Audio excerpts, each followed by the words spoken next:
Hey people, whether you've been slaving away at school or work, or if you've been doing heinous things to your liver over spring break, you've probably been so crazy busy that you missed out on the big picture this week. And that's okay. Give me 4 minutes and I'll bring you up to speed. This is The Loop.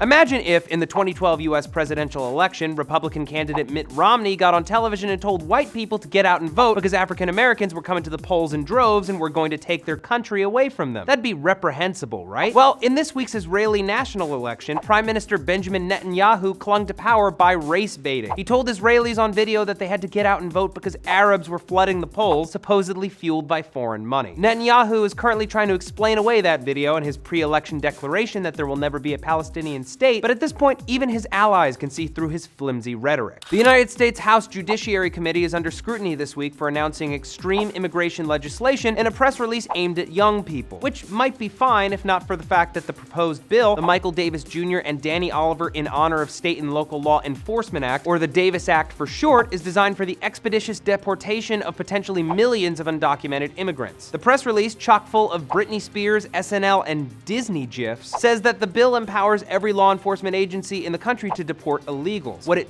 fails to mention is that it would make it a federal crime to lack immigration papers, and that all suspects would immediately be put in federal custody until their deportation. I guess they couldn't find the right SpongeBob gif for that. The U.S. Presbyterian Church ended 30 years of debate this week when they voted Tuesday to approve gay marriage. The Presbyterian definition of marriage has changed from being between a man and a woman to being between two people, traditionally a man and a woman. Good on you, Presbyterian Church. Meanwhile, in Oklahoma, a new bill has hit the state Senate that would restrict marriage to people of faith. By taking the issuance of marriage licenses out of the hands of the state and giving it to the clergy, it would make it nigh impossible for same-sex couples to get married, not to mention the agnostic and atheist population. In Puerto Rico, a proposed new law would label parents of obese kids as child abusers. Schools would be empowered to identify fat kids and fine parents up to $800 if they are unable to get their children to lose weight within a year's time. Look, no one denies that obesity is a problem, but I worry that this law ignores several environmental and genetic factors that lead to obesity and could actually lead to real child abuse from desperate parents afraid of getting fined. In Detroit on Tuesday, former Catholic high school teacher Catherine Ronk was sentenced to 15 years in prison for conducting a sexual relationship with a 15-year-old boy. Ronk could have been sentenced to as little as a year in jail, but Judge Nancy Grant wanted to make an example out of her. She received multiple letters asking for leniency for Miss Ronk, but none asking for justice for the boy. She said Wednesday, "You're dealing with children that are still developing emotionally. To have this continuing double standard is unacceptable. The law does not recognize a double standard. The law is clearly on point in terms that these children are developing human beings. This was a person in position with power and influence over him." And finally, what was popular this week? The biggest successes are Kendrick Lamar's To Pimp a Butterfly, which broke Spotify records when it was streamed 9.6 million times on the day it was released, and is currently the #1 album on iTunes. The other big winner is Empire, which broke ratings records Wednesday in its 2-hour season finale. Empire is the first show in 10 years to grow almost every single week of its run, and the finale ratings jumped 71% above the premiere 2 months ago. Cinderella cleaned up at the box office last weekend with a $67 million gross, but Insurgent will prove tough competition this weekend, having already made $4.1 million